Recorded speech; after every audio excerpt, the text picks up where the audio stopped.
Bonsoir tout le monde. Alors dans cette vidéo, je vais donc écrire la couche DAO de l'application que je vous ai présentée la dernière fois. Donc je vous rappelle qu'il s'agit d'écrire une application G2E en couche. On va développer ça en couche. Donc il s'agit de gérer les étudiants. Donc les étudiants vont être stockés dans une table et il faut développer donc une application web qui permet d'ajouter, supprimer, chercher, mettre à jour un étudiant. Donc je vous rappelle que l'application va avoir une seule page, une seule vue qui permettra à la fois d'ajouter et de modifier un étudiant à partir de ce formulaire là.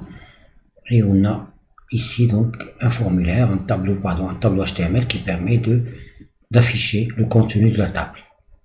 Ici on a deux liens, un qui va permettre pour supprimer l'étudiant de cette ligne là et d'éditer l'étudiant dans le formulaire pour pouvoir changer ces données. Donc l'application, on va la développer, j'ai dit, sous forme de couche, de tiers. Aujourd'hui on va donc développer le tiers DAO, bien la couche DAO. Donc la première chose à faire, donc, c'est de créer ce qu'on appelle la couche de données. Donc on va devoir créer une base de données MySQL, créer la table étudiant. Donc on va choisir l'ID comme clé primaire autant incrément et on va ajouter quelques étudiants manuellement dans la table. Donc j'ai déjà fait ça, donc je vais vous montrer. Donc j'ai lancé WAMP Server et j'ai donc lancé phpMyAdmin. J'ai créé la base de données étudiant et j'ai créé une table étudiant. Là, pour le moment il est vide, donc il n'y a rien dans cette table là. Donc je vais essayer d'ajouter quelques étudiants. Alors donc l'ID va être automatiquement inséré dans la table. Le nom, je vais mettre par exemple nom. Alors, je vais mettre ici MLI par exemple, ville Casa. L'âge, je vais mettre 21 ans. Et un deuxième étudiant, donc le nom c'est Fermi, la ville c'est Tats par exemple, et là je vais mettre 22. Donc exécuter. Donc voilà la table, j'ai la table ici avec deux étudiants. Pour le moment je vais donner un exemple avec deux étudiants. Alors donc on a créé la base de données, on a créé la table et on a ajouté quelques étudiants manuellement dans la table. Alors maintenant, côté Java, on va créer un projet web dynamique. D'accord, et on va ajouter le payload de MySQL. Donc il suffit de lancer Eclipse et de créer un projet New Dynamic Web Project. Je vais l'appeler TP-MVC1. Il faut télécharger le pilote, bien sûr. Donc MySQL connecteur Java. Donc c'est un connecteur entre Java et MySQL. Et il faut copier ce pilote dans le dossier WebInf lib de votre projet. Alors, voilà, donc Eclipse. Donc j'ai créé un projet TP, projet New, projet web dynamique. Donc, et j'ai dans le lib, j'ai ajouté le pilote. Donc c'est un connecteur entre MySQL et Java. Donc la version 8 ici.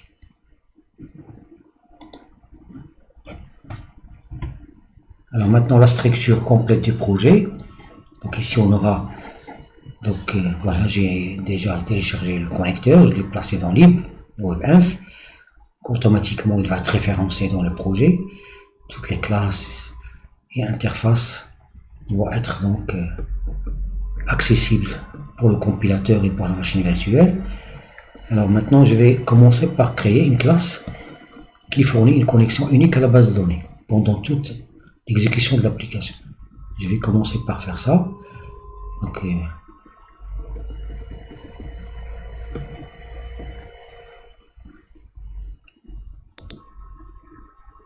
donc voilà cette classe là, donc ça permettra de, donc j'ai mis dans le package étude, donc voilà cette classe là.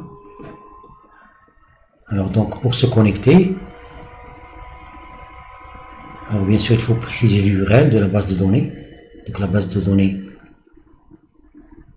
s'appelle base de données étudiant.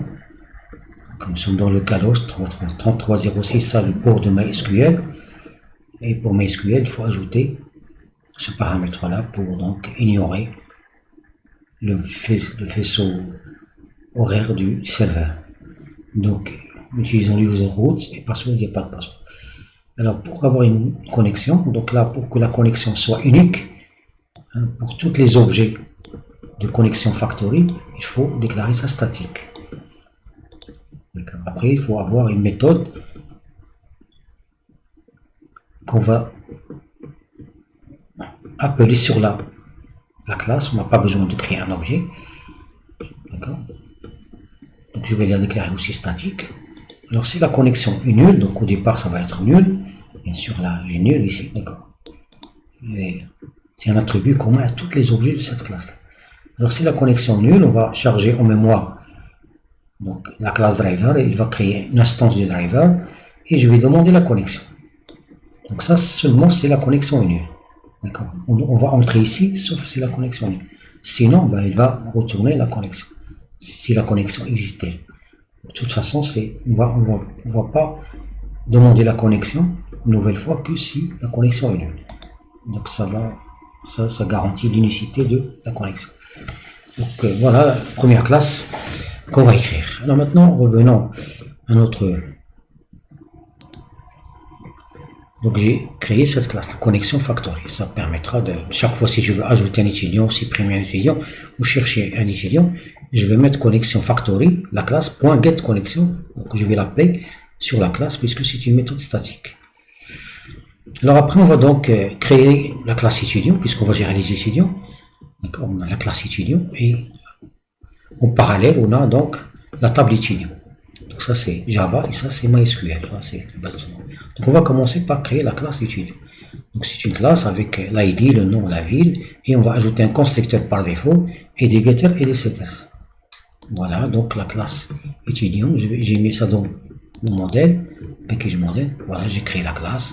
Donc il faut juste mettre les attributs. Le reste, il faut générer à partir de source.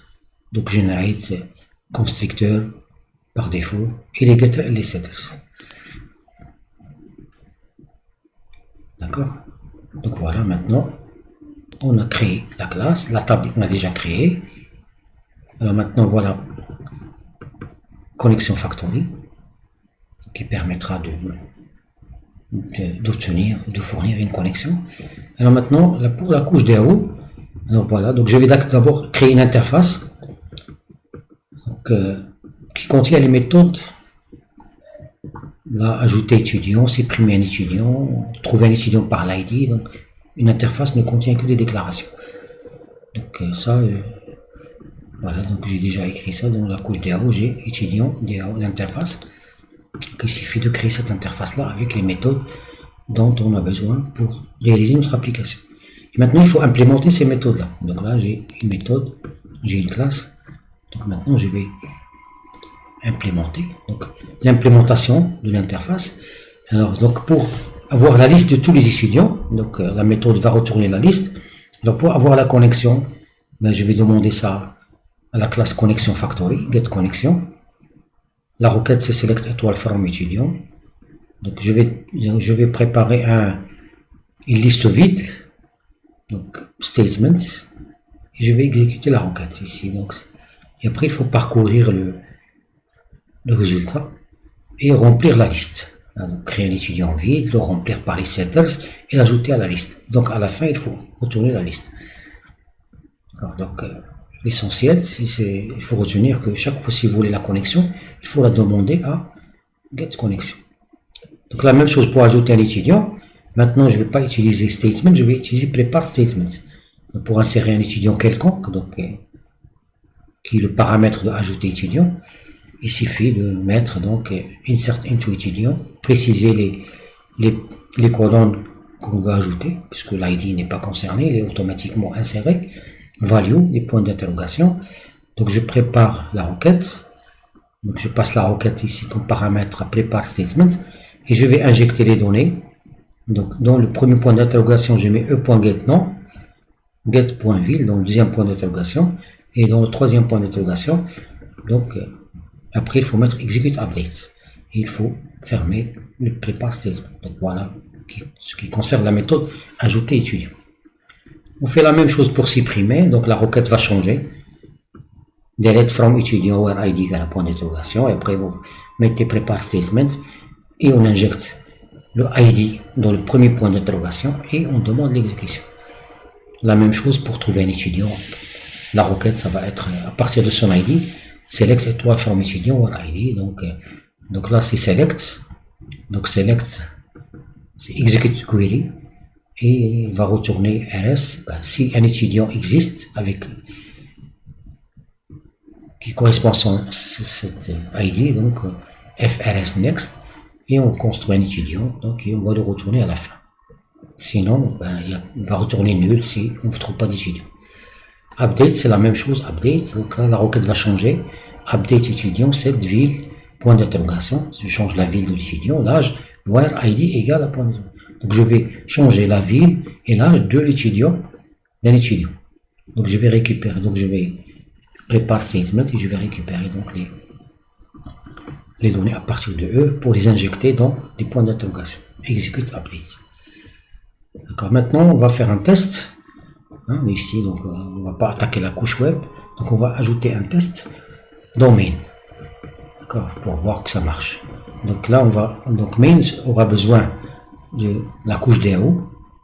Donc là il n'y a pas d'SQL, donc tout l'SQL est caché dans la couche DAO. Donc main c'est un client de la couche DAO. Donc il va toute manipulation dans la base de données, il faut passer par la couche DAO. Donc là je vais demander la liste des étudiants et je vais les afficher. Donc là c'est for étudiant liste.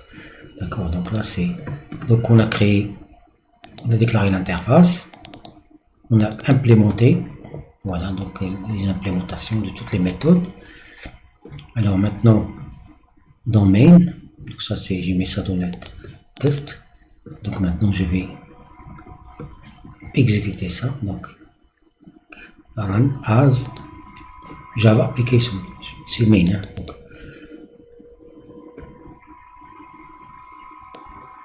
Donc voilà, il m'a donné les deux étudiants que j'ai insérés au départ. D'accord. Bien sûr, après, il s'agit à la place de main, on va écrire des servlettes. C'est les servlettes qui vont utiliser la couche DAO.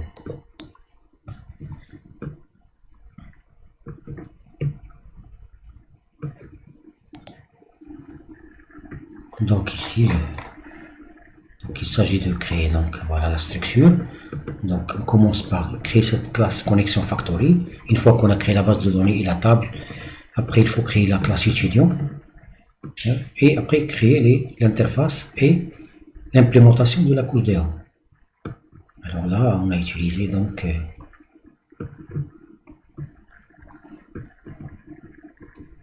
pour avoir la liste, c'est select étoile from étudiant. Là c'est quand on select execute query. Execute query retourne un objet de type result set, l'ensemble des résultats qu'on doit parcourir à l'aide de while ls.next. Donc dans la boucle, je crée un étudiant et je vais le remplir à l'aide des settles et je vais l'ajouter à la liste. Ajouter un étudiant, donc j'ai un objet étudiant et je vais le transformer en une ligne dans la table. Donc voilà, j'ai un objet qui va être inséré dans la table. Alors insert into étudiant value, je vais insérer 3 informations. Donc ça va changer d'un étudiant à l'autre. Donc il ne faut pas avoir une requête statique, c'est une requête qui est dynamique. Ça dépendra de l'étudiant qu'on va mettre ici. Donc voilà comment insérer ou injecter les données d'un étudiant dans les points d'interrogation. 1, 2, 3, c'est premier point d'interrogation, deuxième point d'interrogation, troisième point d'interrogation. Donc la même chose, delete, on va supprimer l'étudiant dans l'ID et comme paramètres de la méthode. On exécute prepare statement, execute update. Tout d'abord, il faut injecter donc la ID de le point d'interrogation. Et voilà, donc la même chose pour les autres. Il faut tester dans main pour voir que ça marche. Voilà, donc la prochaine vidéo, on va attaquer donc la partie présentation. D'ici là, je vous souhaite bon courage.